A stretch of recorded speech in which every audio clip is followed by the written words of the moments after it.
The gym smelled of floor polish and anticipation. Hundreds of students packed the bleachers, fidgeting in their uniforms while the school band ran a final scale. Banners lined the walls, red, white, and blue, with hand-painted slogans: honor, duty, resilience. At center court, the podium waited, flanked by folding chairs and a projection screen, still dark. I had done this sort of thing before, walked into rooms that expected a war hero and gave them a ranger in a dress uniform. I never liked the word hero. Too loud. Too easy. But I understood what it meant to them. So I walked tall. They called my name. Applause erupted, rising fast and hard against the high ceiling. I could feel it ripple through the bleachers, echoing down the corridor I had just stepped into. Cameras flashed. A teacher leaned over to a student and whispered something, probably a detail pulled from my bio. Army Ranger. Combat Tours. Bronze Star. Survivor of Operation Iron Harvest. The kind of credentials people clap for without really understanding. I moved down the central aisle, my boots quiet on the waxed floor. The applause didn't faze me. Neither did the attention. I'd learned to keep my gaze steady. But halfway to the podium, I stopped. I didn't mean to. My body just stopped. Off to my right, near the edge of the bleachers, a man knelt by a broken bench, adjusting a bolt with a worn wrench. He moved slowly, deliberately. A janitor, clearly. The kind nobody notices unless something breaks. His jacket was old, olive green, frayed at the cuffs. The soles of his boots were worn near flat. But it wasn't the uniform that made me stop. It was the tattoo. Barely visible under his rolled sleeve, a faded tab, the outline unmistakable. Ranger. And above it, the wings. Airborne. I knew that mark. Knew what it cost. You don't earn it on accident. Something in my chest tightened. Without thinking, I came to attention. Years fell away. I raised my right hand in a slow, precise arc, fingers together, palm forward. I saluted him. The noise in the gym faltered, then died. Students looked around, confused. The principal leaned toward the microphone, unsure. But I held the salute. He hadn't seen me yet. Still focused on the bolt. When he finally looked up, his eyes met mine. No flicker of recognition. Just a quiet steadiness. Then he slowly stood, wiped his hands on a rag tucked into his belt, and returned my salute. Flawless. Like it was 1993 again and we were back in formation. That was the moment the room changed. I hadn't meant to make a scene. But the silence in that gym held, not the polite kind, the reverent kind. You could feel it tighten the air. After he returned the salute, he gave me a small nod and went back to his work. No flourish. No gesture. Just a man doing his job. And I stood there, momentarily lost, as the ceremony faltered behind me. They expected me to speak about resilience. I would. But I knew now that my words wouldn't be the center of this morning. He would be. His name, I learned later, was Henry Ross. Most students called him Mr. Quiet. Some didn't know he had a name at all. They knew his olive jacket, the one he wore every day, even in June. They knew the way his boots clacked against the linoleum before sunrise. Knew that the third floor always smelled faintly of lemon and diesel when he passed through. But no one really saw him. Henry had worked at Jefferson Technical Academy for over 12 years. Every morning at 4:15, before the buses rumbled in, he arrived, keys jangling at his hip, toolbox in hand. He moved through the halls like someone with a plan, a mission. Every light bulb, every loose tile, every heater coil was catalogued in his mind. I've seen soldiers prep for raids with less precision. They said he never raised his voice. He didn't talk about his past. Didn't eat in the staff lounge. Ate in the boiler room sometimes, they said. Or out behind the dumpsters near the football field. But his work? Flawless. Tools lined up like instruments in a field kit. Janitorial cart cleaner than some of the classrooms. He could fix a locker hinge in 30 seconds flat, and he didn't need to be asked twice. And he flinched, someone told me, during the fire alarm tests. Once a month, like clockwork. The bell would scream, and Henry would freeze mid-step. Just for a second. Not like he was scared. More like his body remembered something before his mind could stop it. The students didn't notice. Or if they did, they laughed it off. Mr. Quiet's jumpy, someone wrote in the yearbook once, under a blurry photo of him holding a mop. No one asked why. Except Mr. Langley. Langley was the school civil defense instructor, tall, loud, always carrying a whistle and a laminated ID badge with too many flags on it. He wore polo shirts with "tactical training" stitched into the sleeve. Told war stories like some men tell fish tales. Mosul. Baghdad. Exfiltration under fire. When I was deep in the sandbox, he'd begin, and the students leaned in, wide-eyed. He made a career out of charisma. The school loved him. At assemblies, they gave him the mic. On Veterans Day, he stood center stage. His favorite phrase was, "character under fire," and he wore it like a shield. Local news once did a profile on him, the warrior in the classroom. I remember because someone forwarded it to me, years ago. I didn't read past the headline. And Henry? He swept up afterward. Langley called him "Chief" sometimes, with that sarcastic grin people use when they want to pretend they're being friendly. Other times, he'd wave a dismissive hand and say things like, "Some people serve with a mop, not a rifle." Students laughed. Teachers chuckled awkwardly. Henry never said a word. I can't say I blame him. I've known men who used silence like armor, not because they didn't have stories, but because the stories didn't belong in rooms that couldn't hold them. Some truths don't translate. Not into school hallways. Not into jokes. I don't know when Henry stopped speaking about who he was. Maybe he never started.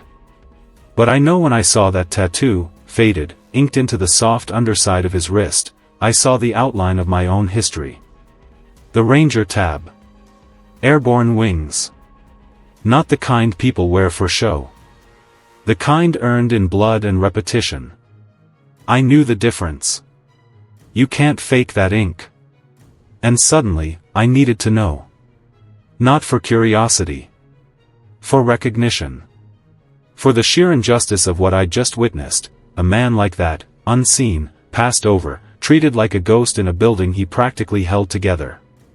After the assembly, while the principal gave a closing thank you and students fumbled with their phones, I stepped off the stage and found him near the exit. He was wiping down the handle of a mop with slow, focused strokes. I didn't say a word. I just stood in front of him and saluted again. This time he saw me coming.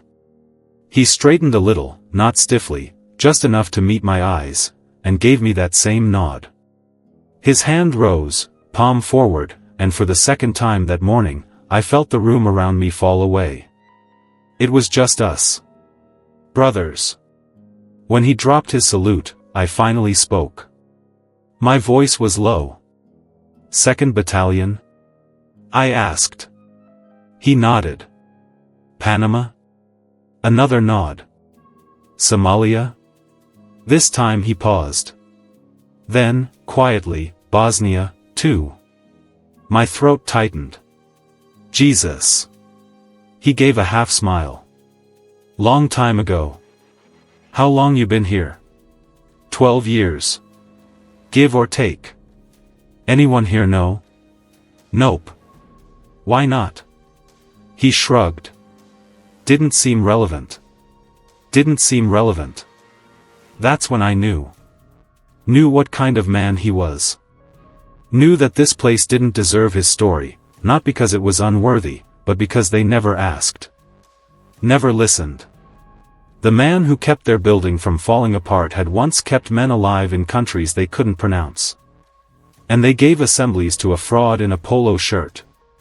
I started watching him after that, Henry, I mean. Not in a suspicious way, just observing. You can tell a lot about a man by how he moves through a space where no one looks twice. Every morning, he arrived early, always alone. No music in his ears. No coffee. Just his boots and that olive coat, as if he still wore the uniform underneath. His keys made the only sound. They clinked when he walked, steady as a metronome. If the school bell was the heart of Jefferson Tech, Henry Ross was the pulse. But nobody saw him. They walked past him without pause. Even the ones who should have known better. Teachers, coaches, even the counselor who ran Service Appreciation Week. They printed little stars for the staff who had military connections. Langley got 3, and Henry got a leftover donut and a nod from a secretary who didn't know his last name. I asked a sophomore what he knew about the janitor. "That guy," he said. "Mr. Quiet? He's, like, always here. Never talks. Bit creepy. Heard he lives in the boiler room or something." That was the story. A ghost who polished floors. Meanwhile, Mr. Langley walked around like a celebrity. He wore tactical boots with his khakis. Had a classroom that looked like a command post, maps on the walls, fake medals in a glass case. He had students doing obstacle drills in the parking lot, teaching hand signals, making them memorize military callouts.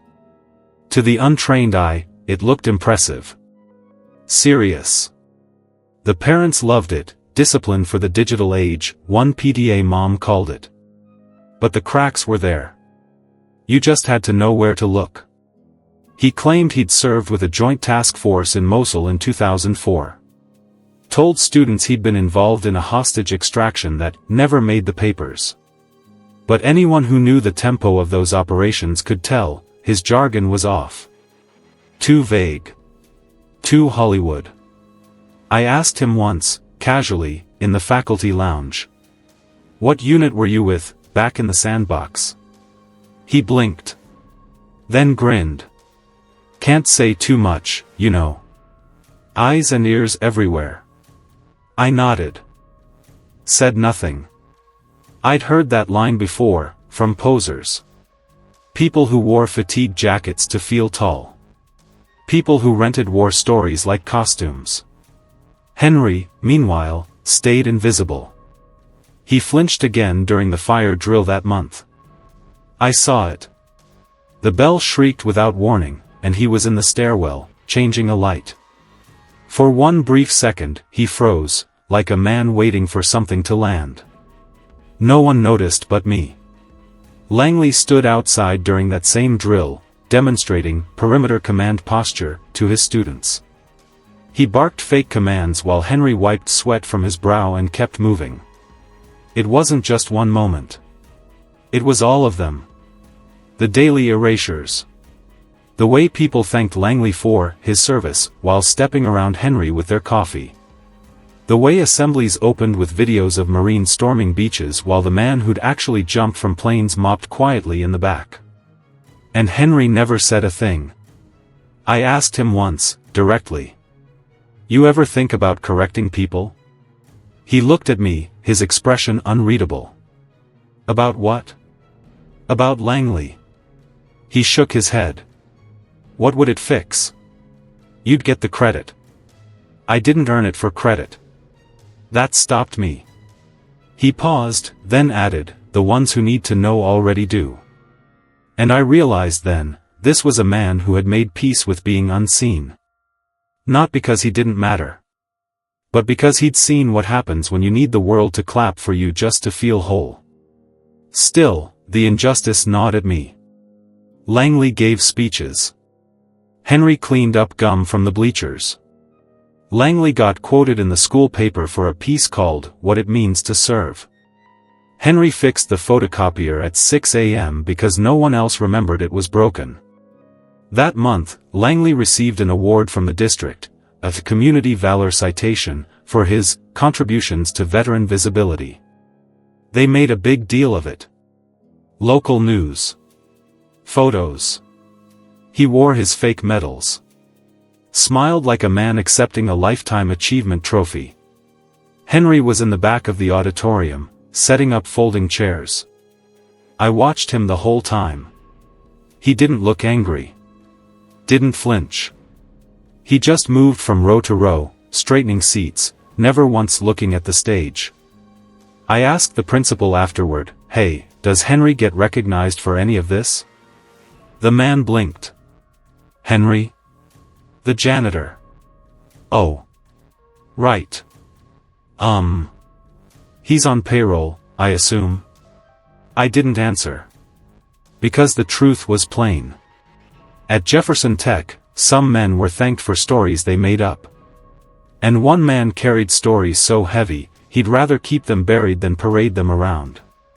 The morning of the assembly came fast. They'd asked me to speak about resilience, to inspire the students, remind them what grit looks like beyond textbooks and sports trophies.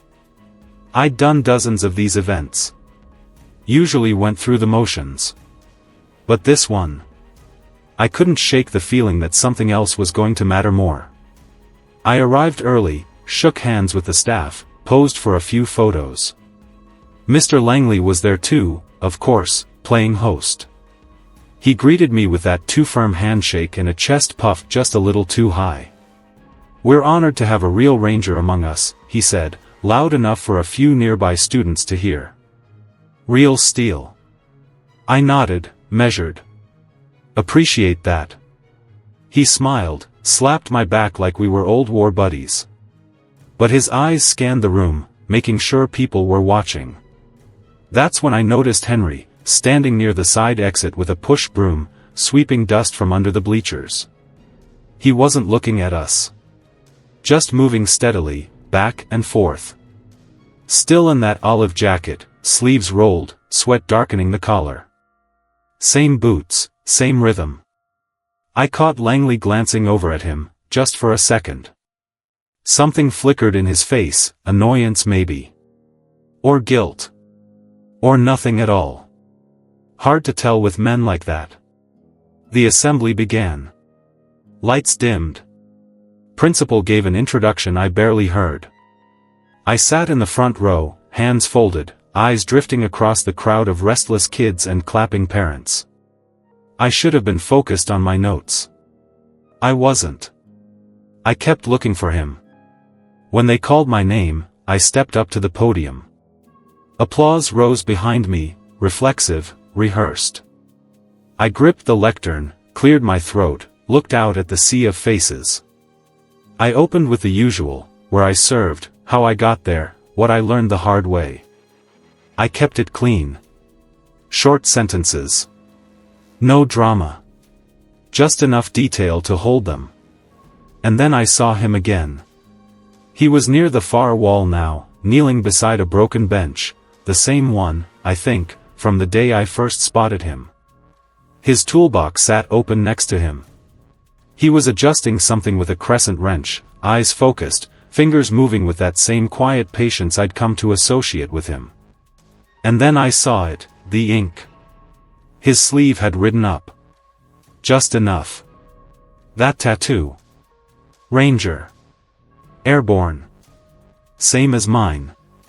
The room around me faded. I don't remember what I was saying, maybe something about endurance, about not quitting in the dark. But my voice trailed off. I stepped away from the microphone. Walked down the steps. The students watched me, confused. The principal half rose from his chair. Langley furrowed his brow. But I didn't stop. I walked toward him, Henry. His head was down, still focused on the bolt. He didn't notice the change in the room. He didn't see the students beginning to whisper or the staff shifting in their seats. He didn't see me until I was almost beside him. I stopped. Came to attention. Raised my right hand in a slow, precise salute.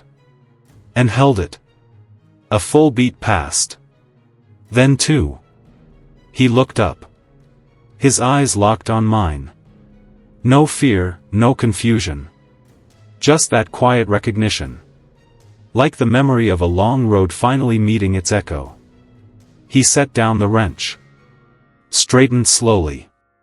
And saluted me back. Perfect form.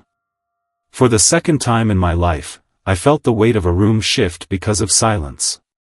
It was like everyone had forgotten how to breathe. When he dropped his hand, I spoke. Loud enough to be heard, quiet enough not to break the moment. This man, I said, turning halfway to the crowd, is Sergeant First Class Henry Ross. Ranger Battalion. Airborne Qualified. Panama. Somalia. Bosnia. I saw the shock ripple across the room. You don't know his name, but I promise you, the men who trained me knew his. Some of them were trained by him. Others owe their lives to him. He is a ghost from wars you weren't taught about. He served when serving didn't come with hashtags or welcome home parades. I paused. And he's been working here, fixing your school, your benches, your heaters, for over a decade. Henry didn't say a word. He didn't need to. He just stood there. Tall. Still. The way only someone who's carried too much and kept walking can. Langley hadn't moved. His face had drained of color. His mouth hung slightly open, like someone waiting for a cue that never came. I could have said more. Could have called Langley out right then. But the moment wasn't his. It was Henry's. I turned back to him. It's good to see you again, Sergeant. He gave a slow nod. You too. Then he picked up his wrench and returned to the bolt. Just like that. The assembly ended without applause. No one knew what to do. But I think something had changed, in the air, in the walls. In the way eyes followed him now, not because of his uniform or a microphone, but because he'd finally been seen. The assembly broke apart slowly, like fog lifting after a storm. Students filed out without their usual chatter. Some glanced back at the spot where Henry had stood. Others kept their heads down. The silence didn't crack until the bell rang, and even then, it rang softer, like the building itself was uncertain of its voice. I stayed behind. So did a few teachers. Langley slipped out before the last chair was folded. I watched him go, shoulders hunched, jaw locked, like a man fleeing a room that had seen through him. Henry packed his tools, as methodical as ever. Wiped his hands on the rag. Closed the bench, locked it tight, slung the keyring back on his belt. For a moment, we stood there again, just the two of us, like the echo of a salute still hung between us. You didn't have to say anything, he said finally. I did. Doesn't change anything. It should. He looked at me then. Really looked. You think because you salute me in a gym, the last 10 years suddenly mean something? I took a breath. No. I think because I saw you, others will too. That's how change begins. He exhaled slowly, then nodded. Fair enough. That afternoon, the first ripples started. A junior named Elena Hernandez, one of the sharpest kids in the school, editor of the student paper, pulled me aside outside the auditorium. Sergeant Brooks, can I ask you something? Go ahead. Was it true? What you said about him? Every word. She nodded slowly. Her eyes were scanning the empty hallway like she was chasing thoughts that moved faster than her mouth. Because Mr. Langley always said he was the one who trained Rangers. He said he was in Mosul during the siege. He gave me a quote last semester about psychological endurance under enemy fire. I met her gaze. Did he ever show you his DD-214? Her head tilted slightly. His what? Discharge papers. Every veteran gets one. Proof of service. No. Just pictures and patches. A medal or two. Anyone can buy those online. She blinked. I saw the realization dawn slowly. She pulled out her phone and nodded. Thank you. She walked off, already texting. By that evening, she'd posted a brief editorial in the school's online newsletter, The Man in the Hall, What We Miss When We Don't Ask. It wasn't accusatory. Just questions. And facts. She asked for records, citations, proof. She quoted me, gently, respectfully. The story spread faster than expected. Comments poured in. Some defensive. Some shocked. Most just stunned. 3 days later, the principal issued a statement. A formal inquiry into Mr. Langley's employment history had begun. 2 days after that, Langley resigned. No farewell. No speeches. Just an empty office and a paper-stuffed recycling bin that smelled like shredded shame. I heard he moved states. Started over. Some men never stop chasing the shadow they wish they cast. Henry didn't mention it. Not once. He kept working. Same jacket. Same gait. But something had changed. Not in how he moved, in how others moved around him. Students started greeting him in the hall. A few even helped him carry supplies after school. Teachers, the good ones, started saying thank you when they passed him in the morning.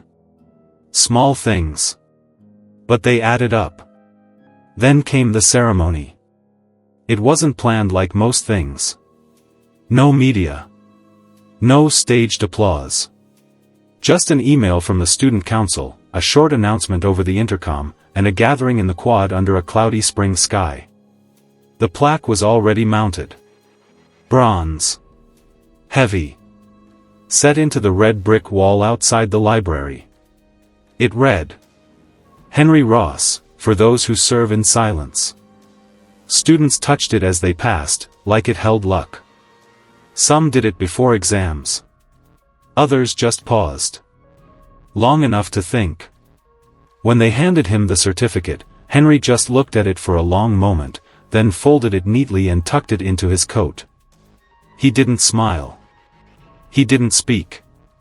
But when he turned to me, just once, he gave the slightest nod. Like a man who'd finally been handed something he'd never asked for, but had always deserved. Recognition. Not for glory. But for truth. It would have been easy for the story to fade after that. A week, maybe 2. Most truths get buried fast in schools, under homework, games, social media noise. But not this one. Something about Henry Ross had anchored itself in the student body like a new kind of gravity.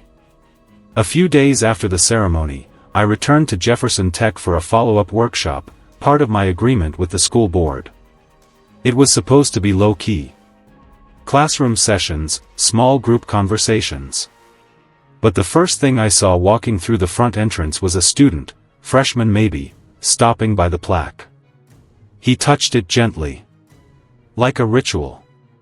Later that morning, I asked one of the teachers about it. They started doing it on their own, she said. No one told them to. Someone said it gave them luck before tests. I think it just reminds them something matters here.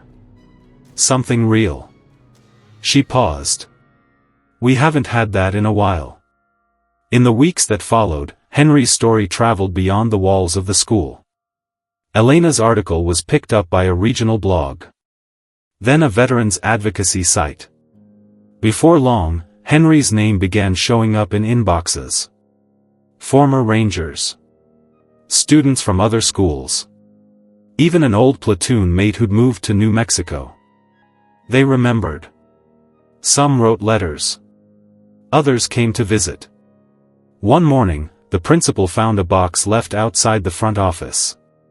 Inside, a folded flag, a photograph from Somalia, black and white, grainy, and a note that simply read, he carried me through fire. I carry him now.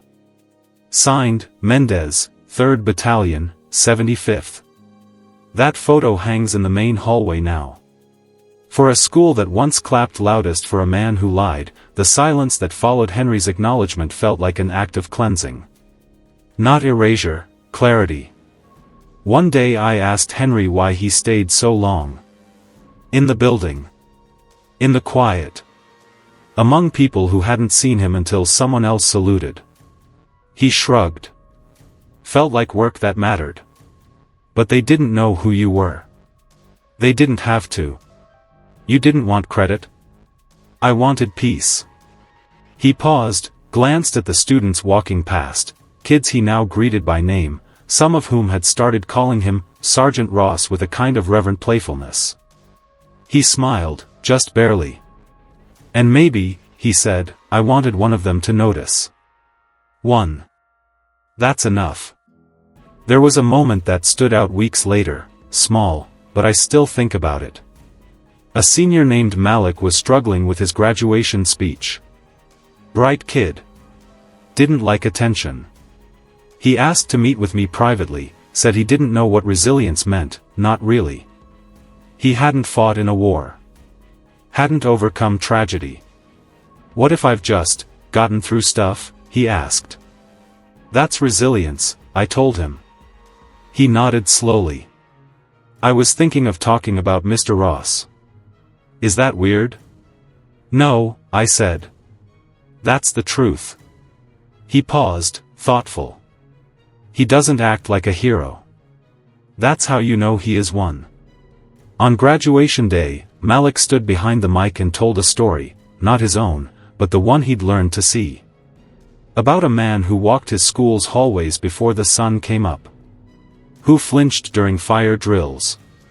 Who wore boots that told stories without words. He never asked for attention, Malik said. But now, when I walk past that plaque, I remember that silence isn't the same as absence. Sometimes, the strongest people are the ones we never thought to ask about. That line stayed with me. It stayed with a lot of us. After graduation, I lingered near the back doors. Henry was there. Quiet as always. Watching the last few kids file out. One girl, cap crooked, robe dragging, paused beside him. Reached up and touched the Ranger tab tattoo on his wrist, just gently, then looked up at him. You're why I made it, she said. He looked startled. I didn't do anything. You were here. And then she was gone. Sometimes that's all people need. Proof that someone like Henry Ross exists, not in myth, not in movie reels, but in hallways and boiler rooms and early mornings when no one else is watching. He never needed an audience.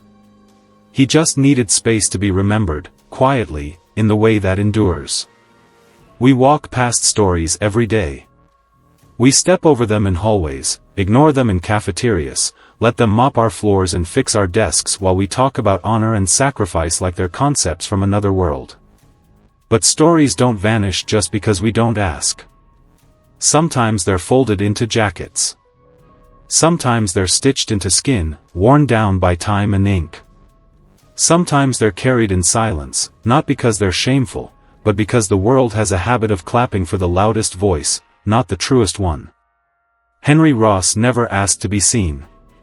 He never asked to be thanked. But when someone finally looked, truly looked, everything shifted.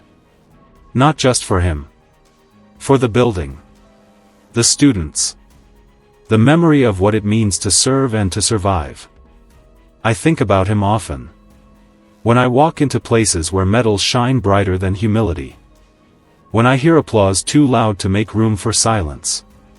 When someone tells a story that sounds a little too rehearsed. I remember the man who trained the men who trained me. And I remember what he taught, without ever raising his voice. Real resilience doesn't need a microphone. It just needs to be witnessed, once, by someone willing to see. We restore dignity not with speeches, not with headlines, but with recognition. Quiet, unwavering recognition. Henry Ross taught an entire school how to see again. Sometimes, that's the only kind of legacy that lasts.